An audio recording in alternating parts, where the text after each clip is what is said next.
Hey, what's going on, everybody? Welcome back to another episode of Creative Caffeine. I'm David Cherry, and every day I try and add just a little bit of creative wisdom, a little bit of insight that you can take with you to your day-to-day work, to reflect on your life, or to make a decision in a major sort of situation that you might be in. I want to talk about today the ping-ponging effect of a conversation with somebody else and point out some areas that maybe you've considered or maybe you haven't been aware of for what it's like to have a great discussion with somebody, whether it's in the context of coaching, of working with them, or honestly just even friendship. If you think of a great conversation, a conversation that is super engaging, that you really enjoy being a part of, there's almost like this ping pong ball type effect, right? The conversation is going back and forth, and you're riffing off of each other's ideas, and it's almost like there's this great mixture, right? It's like a cake or like a chemical mixture or something like that just, it's coming out just right. You're adding ideas, you're sharing, you're developing, and it's just kind of unfolding in this very natural process. Now, when conversations aren't going so well, it's often because the ping pong ball is sort of only staying on one side of the court. And so maybe this is actually more natural for you. Maybe it's difficult to have a conversation where you disclose a lot in the conversation and instead the other person does all the sort of disclosure, right? And so you're asking a lot of questions, they're sharing a lot of responses, you're asking more questions, they're sharing more responses. And it's almost like every time the ball's served to you, you're just hitting it back as quickly as possible. Or maybe it's the opposite. Maybe you love to disclose things about yourself. You love to share information. You love to talk out ideas, but you don't really give the other person very much room in edgewise. And so you sort of forget, oh yeah, I should ask this person a question. I should see what they think. I should let them share for a while before I jump in again. I'm just so excited about ideas that I don't always think about the other person.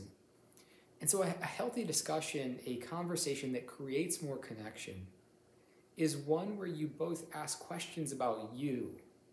What do you think about that? What are you trying to get when out of things when you say that? What is it that you're hoping to achieve? What was your favorite movie that you saw in the last year? They're questions that say you, and you're putting the question on them. But the other part of it, almost the entire other half of this, is I find that to be really interesting, and my experience is X, Y, and Z. Wow, I haven't thought about that in a long time, but you know what? It makes me think of this memory that I've had that I really would love to tell you about. And so if you can accept the ball in your court, share an I-focused statement, it's a great way to sort of start to build connection. And so just remember when you're in conversations, the disclosure piece of sharing your own vulnerability, your own perspectives, your own ideas, so that the other person can get a sense about you, so that they can learn from you, so that they can learn from your experiences. A lot of stories we tell, even certain jokes or maybe things that you share about, those are ways for other people to learn without having to experience something themselves. And so when you share a story about something that happened to you in the past, the other person can perk up and say, I'm learning, I'm almost enjoying the moment just hearing about it. You know, when you hear an amazing story, it's almost like you're there. And it's almost like you're having this experience like you were there, but just listening right there in the room.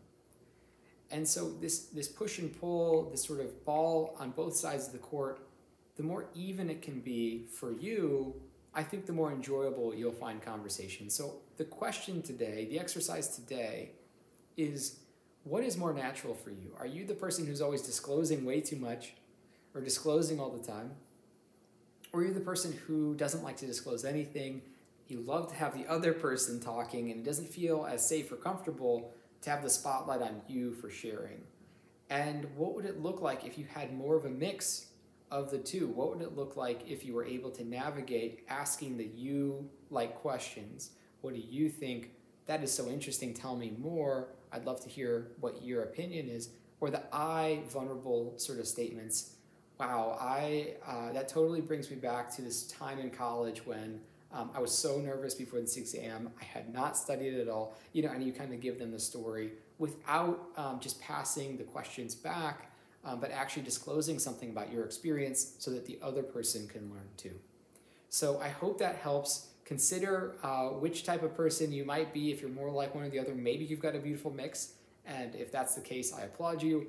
Leave some comments if you have any thoughts. I'd love to share, to kick back and forth some notes with you in the comments section. Of course, you can like this. I'm posting every day. And if you ever want to reach out, just find me in the links. Thanks.